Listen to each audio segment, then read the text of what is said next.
What if your biggest business problem isn't your strategy? It's not your team or your product, but you. In this episode, I'm joined by Mark Musselman, a former CEO turned executive coach who's seen it all, from boardroom wins to bankruptcy. We're digging into what it really takes to lead and why vulnerability might be your sharpest edge. You don't drown by falling in the river, you drown by staying in it. I ended up taking over the family business at 30 years old with 300 employees and 30 million in revenue, and knew enough about myself to know that I didn't know all I needed to know to run it. Having that as a background, this idea if you take care of the people, the business will take care of itself. You have to take care of the people and you have to take care of the business. That vulnerability is what allows us to create genuine connections with people. And when you try and remove that and just showcase your success, you've got no common ground with people because we all learn from our mistakes, right? But the one person who lives constantly and never-endingly in organizational consciousness is the entrepreneur or CEO. And it's an all-consuming 24-hour day, 7-day a week, 365. You got to embrace it. You got to see it. You can't put your head in the sand and pretend it's going to go away.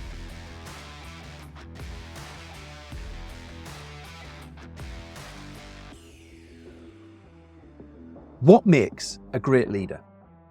Mark Musselman has built and coached multi-million-dollar businesses, and he's here to talk about the no bullshit leadership lessons that actually drive growth. Mark is a business leader, an entrepreneur, and executive coach with over 30 years of experience in guiding leaders and businesses through transformation. As the founder of MX5 Consulting, Mark helps business owners, entrepreneurs, and C-level executives break through challenges and accelerate growth using his assess, align, accelerate methodology. Having already led two $30 million plus businesses as a CEO, he understands firsthand the struggles of leadership and the need for strategic clarity. And in addition to coaching, Mark co-founded Tula Mexican Grill in Dublin, applying his business acumen to the hospitality industry. With a no BS approach to leadership, Mark's committed to helping leaders just like you take real action, foster trust, and create businesses that don't just grow, but thrive. Mark, as ever, that is a tall bar you're to live up to, but I'm confident you're going to smash this. Welcome to the show. Well, thank you, Paul. That's great to be here. You've been a CEO, an entrepreneur, an executive coach. What was the turning point that made you, first of all, want to get into senior leadership? Because there's not, as a kid, not many people come along and decide they want to run a company, right? Like that's not where we start out. How did you end up, first of all, becoming a CEO? That's a great question. I think what I have reflected on is when I was young, all the way through my primary education, through, what we refer to as high school and then university, I never really was overly excited about anything in particular. It is demonstrated by the fact that I've had 5 different, majors when I came through university. And so my attention was kind of going from one topic to another. And then almost immediately after I graduated from college and went into the work world, I began to pay attention to this idea of leadership. And it was the first thing really in my life that it kind of lit me on fire. And it was through an experience I had in my first job where I had the opportunity to observe great leadership in, degrees of very unhealthy leadership, that it really, kind of woke me up to the fact that that role makes all the difference in the world. And, as we can look around just globally, great leadership makes a huge difference in every facet of life. So I just became fascinated with it. And then I poured myself into it. I also happened to have the good fortune of being born into a family that had a family business. I'm one of 5 kids. All 5 of us were in the business. It was about 300 and some employees. And I had sort of a flavor for that role. And, my siblings didn't have as much of that flavor as I did. So I ended up taking over the family business at 30 years old with 300 employees and 30 million in revenue, and knew enough about myself to know that I didn't know all I needed to know to run it. And I hired my first coach in 1999 when I took over that role. And that was like the catalyst. So, and I've never stopped being fascinated with and doing everything I can to learn everything I can about leadership since that moment. Special shout out in today's episode for our charity partners, ADHD Liberty, led by Sarah Templeton, who are part of the fight to prevent the school to prison pipeline for ADHD and neurodiverse individuals. If you'd like to find out more, you can visit them. The show links are in the notes below, and I would encourage you to go along and have a look and educate yourself on their fight. It's an incredibly important cause, and we're super proud to have them as charity partners for the MarketPulse Pros and Pioneers podcast. Thank you. Enjoy the rest of your episode. It's funny, so many great leaders that I speak to almost seem to become a great leader in spite of the bad leadership that they experience at a young age and in their first jobs and workplaces that they're in. And it kind of, you'd expect it to almost deter people from wanting to become leaders. But I find that the really good leaders see that and they just think, these people don't need to be bad leaders. We're all capable of being a good leader, if not a great one, at least a good leader. There's just so much lack of development for leadership. Do you think that's fair? Well, I think it's very fair. I mean, I think what I'm surprised by every day, mostly because I live in it and I kind of swim in that water.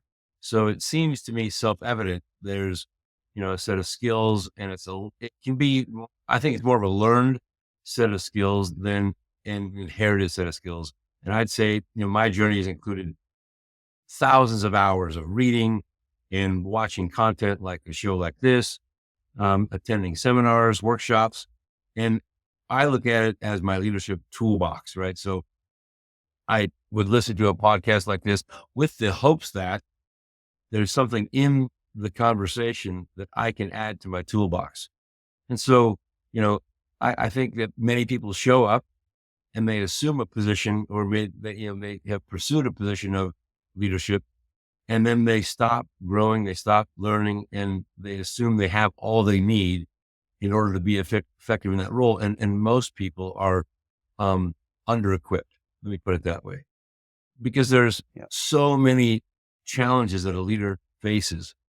And obviously the more complex the business organization, the more complex and diverse the challenges. So, you have to be able to have a robust toolbox where a circumstance appears in front of you, and it could just be pausing.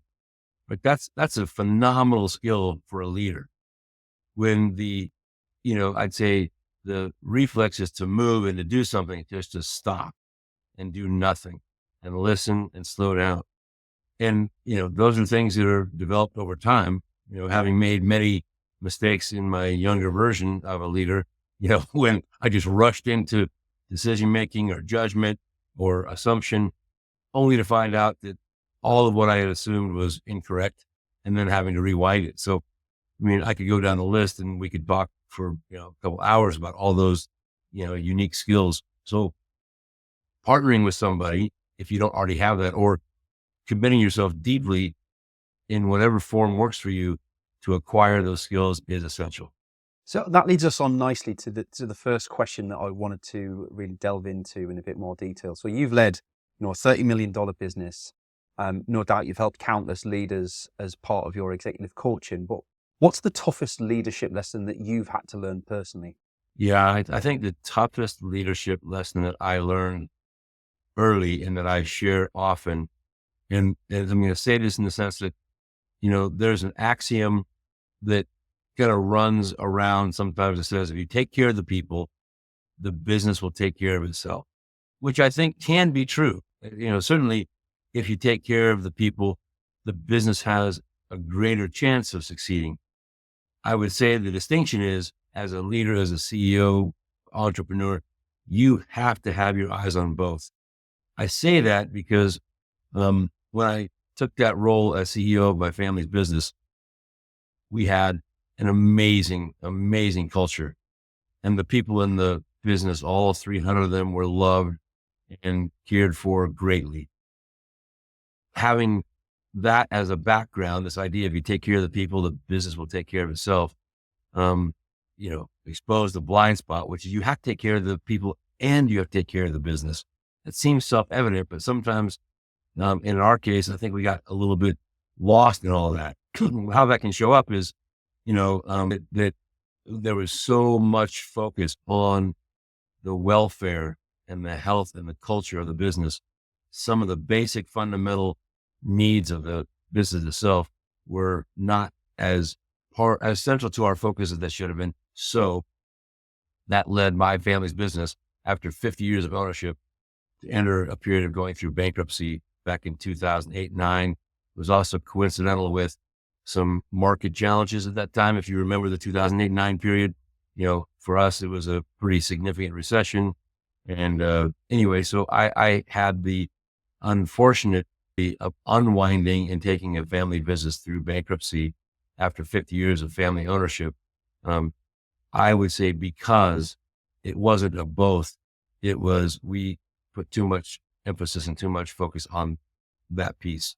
So, that's a very personal story, but it's one that I often share with clients when I come across their tendency to listen to that axiom and then operate out of that same place. So it's probably very unique, but that's my experience with one of the biggest lessons I've ever learned. I think, thank you very much for sharing that as well, because I can imagine that's quite a tough story to share emotionally as well. But I imagine that you come across quite a lot of people who are predominantly sat on one side of that fence or the other, right? They either care too much about their people or they don't care anywhere near enough about their people. And it's about finding that balance in the middle. Yeah, I think that's a great way of saying it. And I don't know, I would say, I don't know if there's a way that you could ever care too much about people.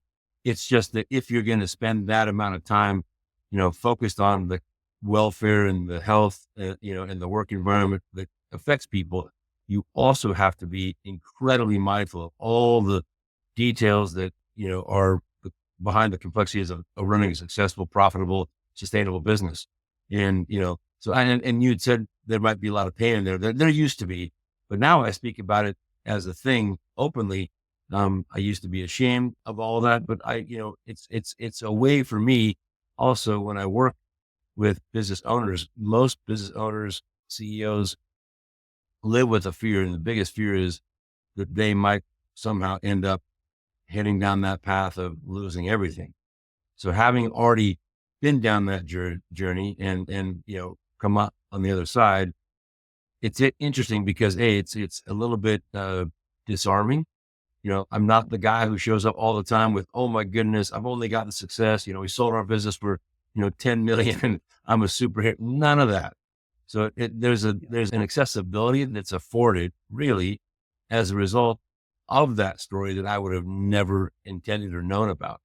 So I don't go out of my way to tell it to create that outcome, but it is disarming. And then people become interested and like, oh, wow, well, I'm facing a set of challenges. They tend to be more open. They tend to be more honest because let's face it, most people who operate in the world of business live in a world of pretense. Many, are trying to look good, avoid looking bad, and they'll pretty much say or do anything to continue what they want others to see them being instead of what's actually going on. So it's been an unintended kind of consequence from the whole experience. But I find it to be really effective in my ability to connect with business owners and CEOs. I think that, when I align a lot with that challenge around toxic positivity, and I see that a lot on social media.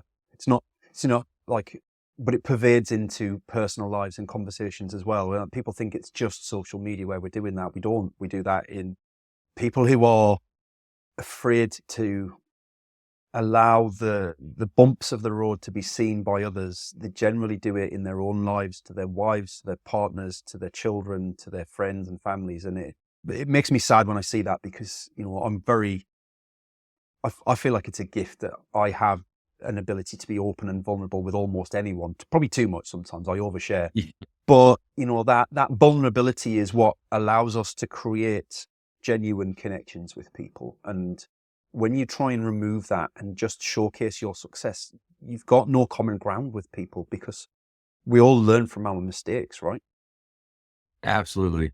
And I think, thank you for sharing that. It sounds like, we are kindred spirits in the sense that I approach life the same way. I think we can all sit and have a conversation at length about the challenges that social media has created around, this ability to curate an image. And then unfortunately for lots of people, they compare themselves to that curated image and they only find themselves falling short of, whatever it is that they're imagining they see.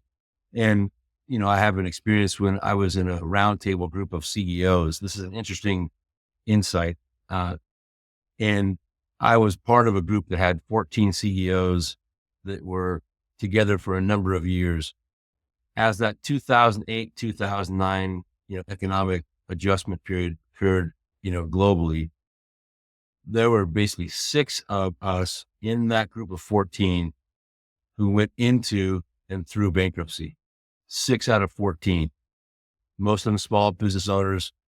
And not one of those people, including myself, came to the group who had formed a relationship of trust over a number of years being together with their issue. And so what it really revealed to me is this unbelievable commitment that people have as leaders, as business owners, to maintain the facade, right? And to try to hold it all together. And, there's a lot that can be talked about in that, space. And, one of the gifts of all, one-to-one sort of executive coaching is this idea that there's no one else to impress, right? So I tell my clients all the time, let's begin with one premise, that you and I are going to traffic in nothing but the ground truth. If we start there, then a lot can be accomplished. If you want to continue trafficking, in the world of make believe, very little is going to, materialize out of this relationship. So it's a ground kind of a rule that I use with let's just have a conversation where you're not trying to impress anybody. You're not trying to avoid any facts, and we can get into the real issue or issues you're confronting. And if we can do that, chances of you getting where you want to go are exponentially improved. And I think that's the same in so many aspects of life as well, not just in executive coaching and business, but in so many different things. So appreciate you sharing that. In terms of the story so far, so then you've kind of wound down the family business. Was that the starting point for you then looking to become an executive coach to kind of help people avoid the same sort of problems, or? Yeah. I mean, sometimes you choose your path and sometimes the path can be chosen for you a little bit. So I'd say it's a beautiful blend of both, and the company actually continued on, and it's a long story that I don't want to, bore anybody with, but, the company that my family founded recently, like a year and a half ago, just transacted for $60 million. And it is virtually in the same business as it was, when we left it.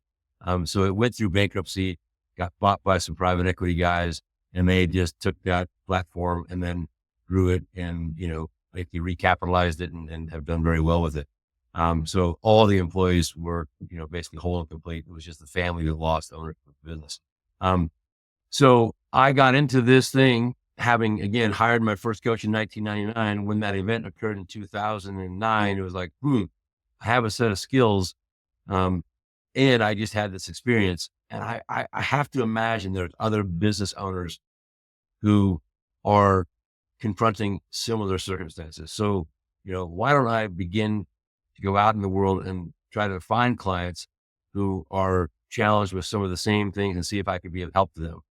That's where it began. So it was when I got to the end of that whole process and I didn't have my role as a CEO in the business and found myself, unemployed and wondering what to do. I said, well, why don't I do what I know how to do? And that's what began my journey down this path. And, I'd say, what I've experienced as a result of it is that when I was the CEO of my family's business, and I've been the CEO of a couple other companies as well, you have the impact on the organization and the people and the customers and the vendors that are in that orbit, right? As a coach, consultant, advisor, the impact is exponential. So just yesterday, I ended up working with 2 people who have a combined footprint of, maybe 1,000 employees in 2 different businesses. And I wake up this morning, and after we're done with this call and this podcast, I'll go on and I'll work with a couple more people today who have, again, a significant and broad impact on a community of employees, and go on from there. So I love the exponential impact that I can have now as a coach, a consultant, an advisor, as opposed to, the limited impact I could have in my other roles within a singular organization, if that makes sense.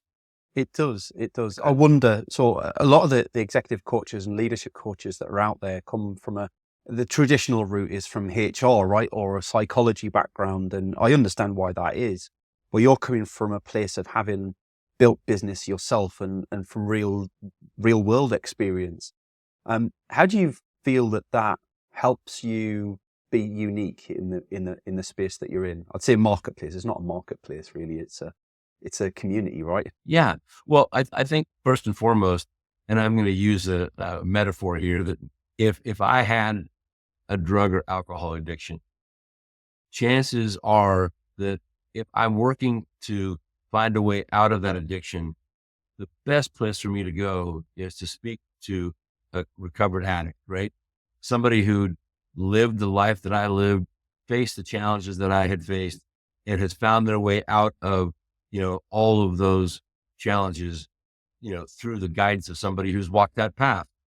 So I feel similar in the sense that if I were out in the marketplace as a CEO and I'm running a business or an entrepreneur, it would be helpful for me to have somebody who's walked the path that I walked and face the challenges that I'm facing.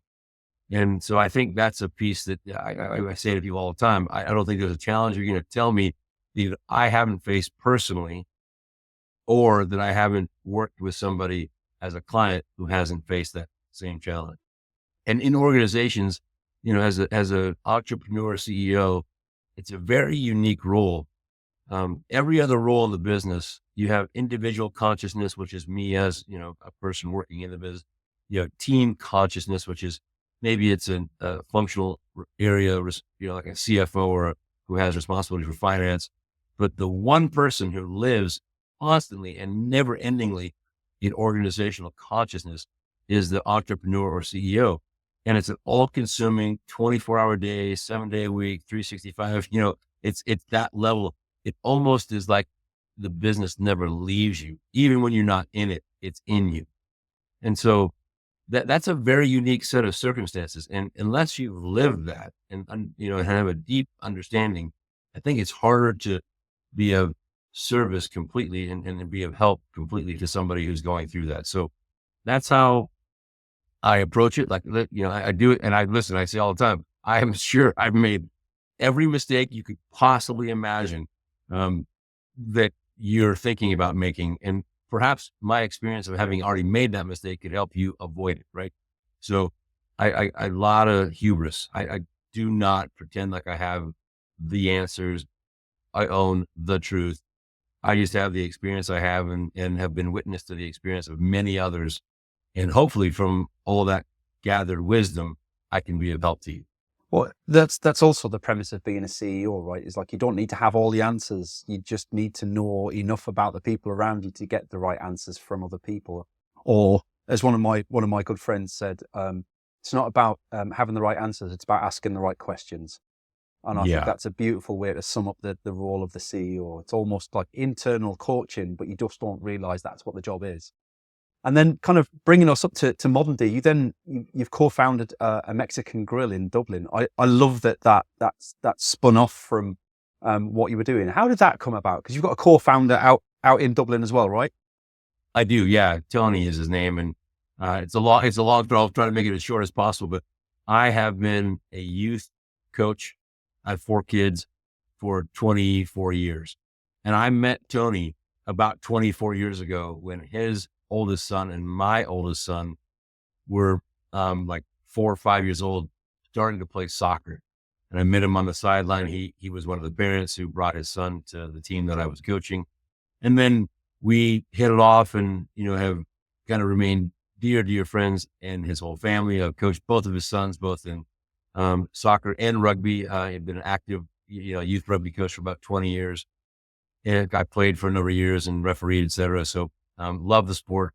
And so I met Tony in that world, and he and I share a passion for a business in Colorado in the United States called Chipotle. You may have heard about it. It's a extraordinarily successful chain of fast casual Mexican grills. And Tony wanted to take this idea of, Mexican food back to Ireland. So he did. He went through one iteration, exited the first iteration of that back in 2017. He and I got, back together. And as he approached his second, we talked about partnering. And so he and I have been locked at the hip, and we have a phenomenal team of people, who allowed us to, realize that dream. We have 2 stores currently open, 2 opening in the next, say, month to 2 months. And our intent is to, grow it back to a chain of about 20-ish stores in Ireland, and then come across the pond and, try our hand in the UK as well. So that's our goal. I mean, who doesn't love good food? And, this food is phenomenal. It's just really tasty. So that's how I got into it. I have to see. I've got the web page open, and I'm starving as we're recording this. So the food looks absolutely. I wish right now. I'm wishing I was in Dublin because I think I'd be banging on the business door. So that's phenomenal. Yeah. Coming back again, I guess to the executive coaching side of things. AI, remote work, automation.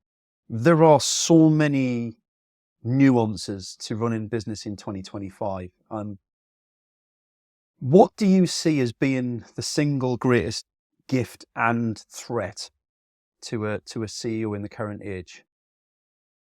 Yeah, I say this often to, clients, that I'm grateful that I had my, hand on the wheel of running companies when this was not a thing, because there's so many variables that are moving at a speed that's almost hard to wrap your head around.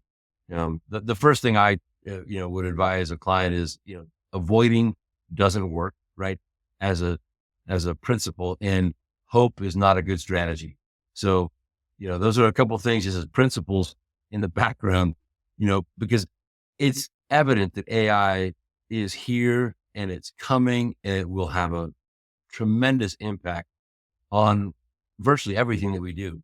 And a lot of my podcast consumption is around this particular topic. So there's no avoiding it. There's no pretending it's going to go away or it's going to go back in the genie can go back in the bottle. So if all that's true, then you really have to wake up and get engaged now, right? If you're not waking up and getting engaged with all of those moving parts, you'll be obsolete, I think, quickly.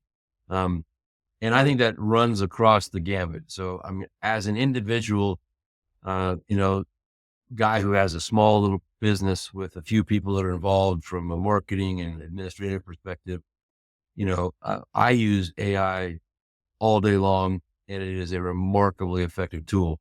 So you got to embrace it. You got to see it. You can't put your head in the sand and pretend it's going to go away. So identifying and naming, and then figuring out with a team of people, if you have a team, what is your strategy going to be to incorporate AI as a thing? When it comes to the remote work environment challenges, I think every organization is finding their way through this, massive change in even how we define work, and what work is. And so, I have clients that have a mandatory 5 days in, some who have, 1 day in, 4 days out, some who have 3 in and 2. I mean, you've seen it, there's no one way to do anything. I'd really encourage a business owner to find the way that creates a healthy blend between what they need as a CEO and owner and what the employees are, basically advocating for, to create a balance that works for everybody. And that's not an easy thing to solve. So I think we have some significant challenges And we're just at the front end of really both of those trends. So it's a lot to bear. And you There's a know, lot more to come. absolutely. And again, if you throw just the human nature to allow ourselves to be distracted with social media, you know, walking through a business, if people are in the business or working remotely, you know, the devices that we, you know, are so attached to are a never ending knock on your door. You know, do you have a minute? Do you have a minute to watch this video? Do you have a minute? You know, and it's just like, oh my goodness. And I don't begin to imagine what the impact on, I'll use the word productivity is, but focus and attention and deep work have got to be a challenge that's never been felt like this before. So you put all that together, it's a big soup. And if you're watching this as a clip at home, yes, you. Yeah, that's right. Yeah. So yeah, I love that. Mark, who are your ideal clients to work with? And based on the conversation at the dinner table, what are they saying to their family or their partners at home that makes them, it's the trigger point that they should be speaking with somebody like yourself, would you say? Yeah, that's a great question. I appreciate the question. You know, the people that I love working with and are a great fit for me are people who, like I said, are CEOs, owners of a business. You know, occasionally strays into that category of, you know, senior leaders who run a really big organization within a big company, and who have a sense of self-awareness. Like I've done everything I can do. And in spite of all my best efforts and everything I've brought to bear to help me and the business solve whatever the challenge it is that I'm confronting, I'm out of solutions. I'm out of ideas and I need some help. Right. And I think that's the point where the self-awareness component of it is what I really look for. People who are open and willing to know that they don't have to know and may not ever know all the answers. And by reaching out and inviting somebody else in to partner with them, that can accelerate sort of the breakthrough that gets them past whatever it is they're being, you know, challenged with. And usually at home around the kitchen table, it's, I don't know what to do, you know, and I've tried everything. I'm stuck. You know, I know that there's so much more potential and we're not living into the potential. Just had two, you know, guys yesterday in a conversation. It's a father and son, family owned business. In that, you know, they've been stuck at a level of revenue and they're very frustrated. They've been there for a while and they just don't know how to get unstuck. And so if you go to my website, you'll see, like, you know, you don't drown by falling in the river. You drown by staying in it. Right. That's a quote that's right there. It's this idea of, you know, you need to I love that. Get yourself out of there. So anyway, that's what I would say would be the ideal client. It's, you know, it doesn't matter the industry. I've worked across virtually every industry that you could categorize. It's just the role and that sense. Love it. Mark, thank you very much for being a fantastic guest for us today on the show. Thank you so much, Paul. Been a pleasure. Really enjoyed being here. And once again, thank you everyone at home for coming along and joining us. Thank you to our charity partners, ADHD Liberty, and I will see you again next week for another episode. Thanks for joining us for today's show. I hope you enjoyed it. If you'd like to feature on a future show, or you've got some ideas for folks who would make a great guest, please drop us a line. Contact details are in the show notes and I'd love to hear from you. Your host today was me, Paul Banks, founder at Javelin Content Management. Here at Javelin, we specialise in helping busy business owners just like you to repurpose video content, taking all the stress and tech problems away and turning your long form video into literally hundreds of pieces of content without breaking the bank. We describe it as getting ideas out of your head into video and out to your socials. If you want to launch your personal brand, become the vendor of choice for your audience, or maximise your sales revenue impact, we'd love to hear from you. Join us next Wednesday for the next episode, and don't forget to subscribe and give us a review. Our podcast is only possible with your continued support.